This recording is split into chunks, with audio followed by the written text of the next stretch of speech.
हर हर महादेव प्रिय दर्शकों।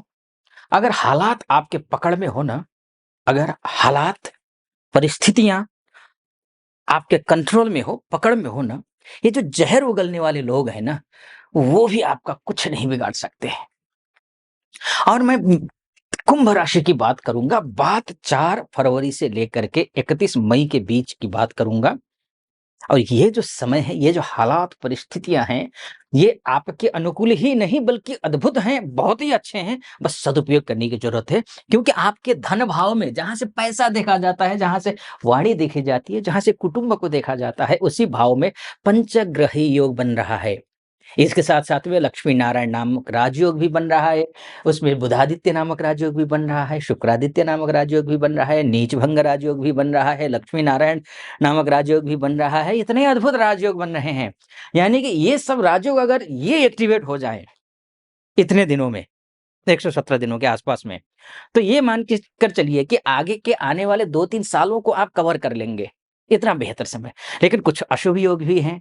अब जैसे कि अशुभ योग के अंतर्गत पिशाच योग, अशुभ योग है, दुर्योग है, खराब योग है, श्रापित दोष है, प्रेत बाधा दोष है, ये भी दोष है। अब प्रेत बाधा दोष, श्रापित दोष, उसके बाद जाकर के पिशाच योग को एक्टिवेट ना करके अच्छे योगों को एक्टिवेट करना कैसे है, ये भी बताऊंगा, जिससे कि आपके अच्छे योग एक्टिवेट होकर के लाभ ही लाभ हो, कहीं नुकसान ना हो।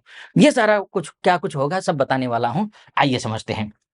सबसे पहले बात कर लेते हैं, ये जो शुक्र यहाँ बैठे हुए हैं ना धन भाव में, धन भाव में भाग्येश होकर के बैठे हैं। यानी कि आपके भाग्य में धन का जो अभाव है, वो अभाव को पूर्ति करने वाला ग्रह है ये मानकर चलिए।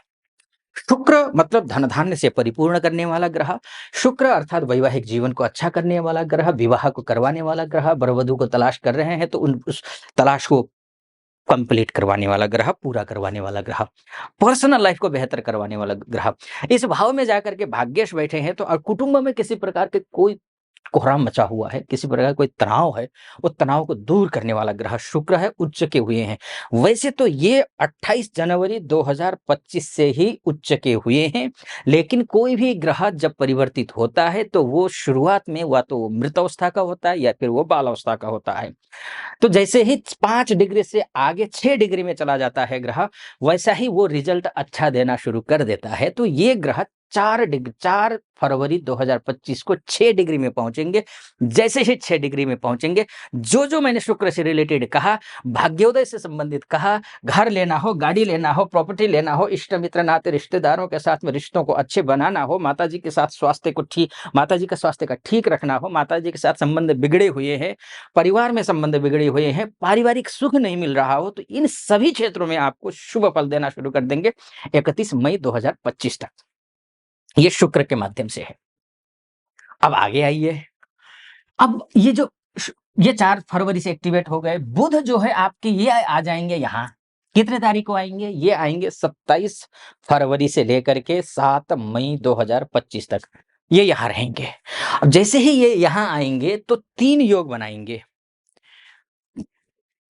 2 योग अच्छे हैं, 1 अशुभ है।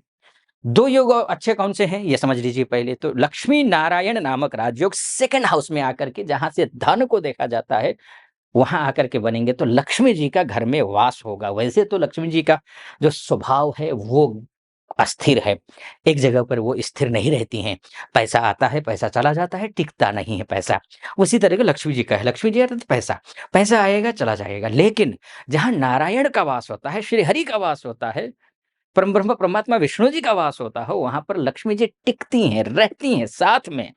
तो यहाँ पर कौन सा योग बन रहा है? लक्ष्मी नारायण नामक राजयोग बन जाएगा। तो लक्ष्मी जी भी रहेंगे, नारायण भी रहेंगे, अर्थात आपका पैसा आएगा भी और सेविंग अकाउंट में आपको पैसा दिखेगा भी, जिससे आपका हृदय प्रफुल्लित होगा।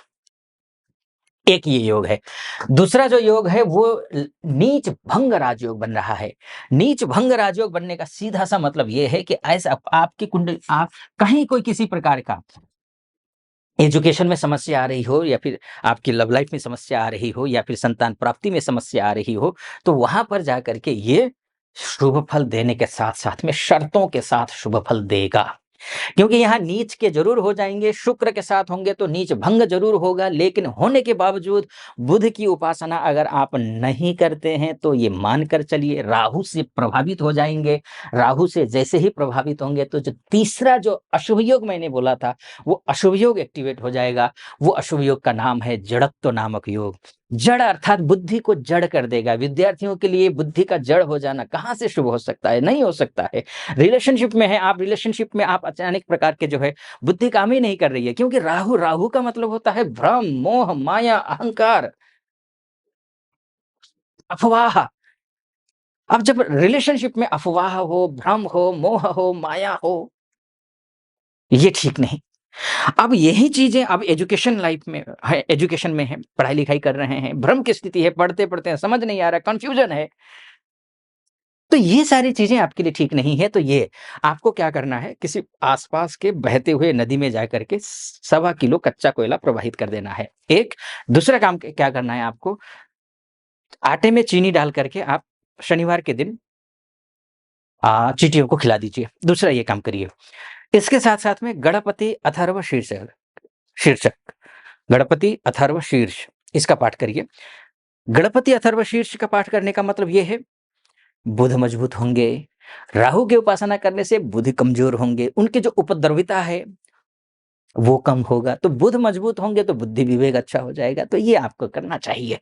ठीक है, आगे बढ़ता हूं मैं। बुध आगे, ये मैंने आपको बताया कब से कब तक, 27 फरवरी से 7 मई तक। ठीक है जी, आगे बढ़ता हूं। सूर्य भी आएंगे, शनि भी आएंगे। ये सारे ग्रह कौन कौन से योग बनाएंगे, क्या क्या फल देंगे, उन विषयों पर बात होगी। उससे पहले एक निवेदन करना चाहूंगा, यहां तक पहुंचे हैं आप, वीडियो सटीक लग रहा हो तो चैनल को सब्सक्राइब कर दीजिएगा, वीडियो को लाइक और कमेंट बॉक्स में जाकर के महादेव का भक्त हो, कृपा आप पर भी बनी रहे, ऐसी मेरी कामना। हर हर महादेव 5 बार, 11 बार, 21 बार, जो भी श्रद्धा बने आप लिख दीजिएगा। चलिए आइए फिर से विषय पर प्रवेश करता हूं। सूर्यदेव आएंगे 14 तारीख को, यहाँ आ जाएंगे 14 तारीख को, 14 मार्च को आएंगे, अप्रैल के मिड तक रहेंगे। 14 मार्च से अप्रैल के मिड तक रहेंगे। ये कौन कौन से योग बना रहे हैं इसको समझने की कोशिश करते हैं। सबसे पहले बुधादित्य नामक राजयोग बनाएंगे। बुध अर्थात आपकी इच्छाएं, बुध राजकुमार, सूर्य राजा। और राजा कल, बुध मतलब राजकुमार और राजा, बुद्धि और साहस, पराक्रम, ताकत मिलकर के आप किसी लक्ष्य की प्राप्ति की ओर निकल पड़ेंगे और उस लक्ष्य की प्राप्ति करेंगे। वो लक्ष्य क्या होगा ये समझ लीजिए।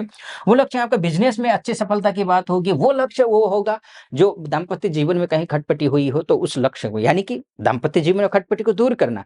मान के चलिए कोर्ट कचहरी तक बात पहुंच गई है तो उस बात को सोल्यूशन निकालना, वो लक्ष्य। पार्टनर के साथ बन नहीं रही है, बिजनेस पार्टनर उसके साथ बनाना, रिश्तों को बेहतर बनाने की कोशिश करना, या फिर अलग होना चाह रहे हैं तो पूरी तरीके से अलग हो जाना ताकि कोई विघ्न बाधा ना डाल सके। तीसरा, किसी क्लाइंट के साथ डील कर रहे हैं तो अच्छा बढ़िया तरीके से डील करना। चौथा जो है, किसी अधिकारी के साथ में, चाहे पॉलिटिकल अधिकारी हो, शासन से प्रशासन से जुड़े हुए लोग हैं, उनके साथ में आपका अगर किसी प्रकार का कोई काम निकालना हो तो उनसे बेहतर तरीके से निकालना। या फिर ऑफिस में प्राइवेट सेक्टर में काम करते हैं, आपके बॉस के साथ रिश्ते अच्छे नहीं तो उस रिश्ते को बेहतर बनाने के लिए कोशिश करना, यानी कि उसमें बुद्धि विवेक लगाना और उसमें प्रयास करने पर उसमें सफलता मिलना।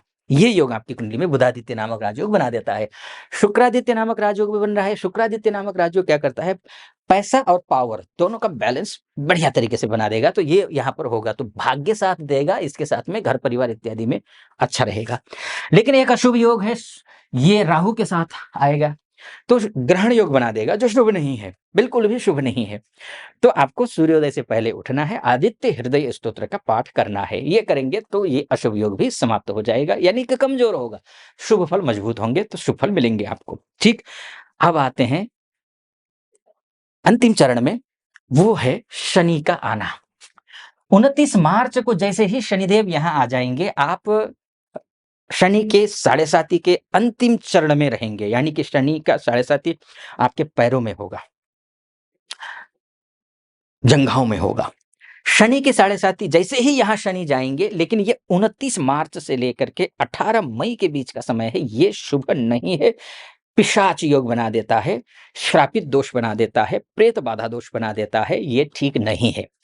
अगर आपने कहीं जानबूझकर किसी के साथ अन्याय किया, किसी को दुःख पहुँचाया, किसी को आपने नुकसान पहुँचाया, तो यकीन मानकर चलिए वो आपने जो पीछे किसी के साथ किया होगा ना, उसका तक आपको पनिशमेंट देगा पिशाच योग। तो इसीलिए अपने आचार, विचार, व्यवहार इत्यादि को, संस्कारों को सही रखना है। अगर इतना आपने कर लिया तो ठीक है, अन्यथा ये नुकसान पहुँचाएगा। एक उपाय बताता हूँ मैं आपको। कच्चा कोयला का उपाय मैंने आपको बताया, उसके साथ-साथ में सवा किलो उड़द की दाल, 2 कील, 1 नारियल या फिर 11 नारियल हो सके तो अच्छी बात है, नहीं तो कम से कम 1 नारियल, एक काले कपड़े में बाँध करके, कील का थोड़ा ध्यान रखिएगा, ऐसी जगह रखिए कोई प्राणी का, जीव का उससे नुकसान ना हो। इस बात का ज़रूर ध्यान रखें, कील बल्कि हो सकता है अवॉइड करिए, नहीं तो फिर कहीं ज ले जाकर के आप किसी ऐसी जगह छोड़ दीजिए, जहाँ किसी को नुकसान ना हो। तो ये आपको करना है, ये शनिवार के दिन आपको शाम के समय में 4 से 6 बजे के बीच में प्रवाहित कर देना है बहते हुए नदी में। तो जो पिशाच योग है ना, ये शांत हो जाएगा, ठीक हो जाएगा, शुभ योग अच्छे हो जाएँगे। ख़ैर, ये मैंने मोटा-मोटी तौर पर आपको बताने की कोशिश की है कि ये ग्रह यहाँ जाएगा तो ये फल मिलेगा आपको। शास्त्र के अनुसार ये योग बनते हैं, ये योग ये फल देते हैं। लेकिन आपकी कुंडली ही आपका डीएनए है। आपकी कुंडली ही आपका परम सत्य है। आप अपनी कुंडली दिखाना चाहते हैं, तो ये देश में हो या विदेश में हो, महिला हो या पुरुष हो, तो यहाँ नंबर है ये नीचे, उस नंबर पे कॉल कीजिए, व्हाट्सएप कीजिए, मेरी टीम से बात कीजिए, मैं स्वयं आपकी कुंडली का विश्लेषण करूँगा। सटीक लगा हो, सब्सक्राइब, लाइक और कमेंट ज़रूर कर दीजिएगा। आप पर महादेव की कृपा हमेशा बनी रहे, ऐसी मेरी कामना। अनुमति दीजिए। हर हर महादेव।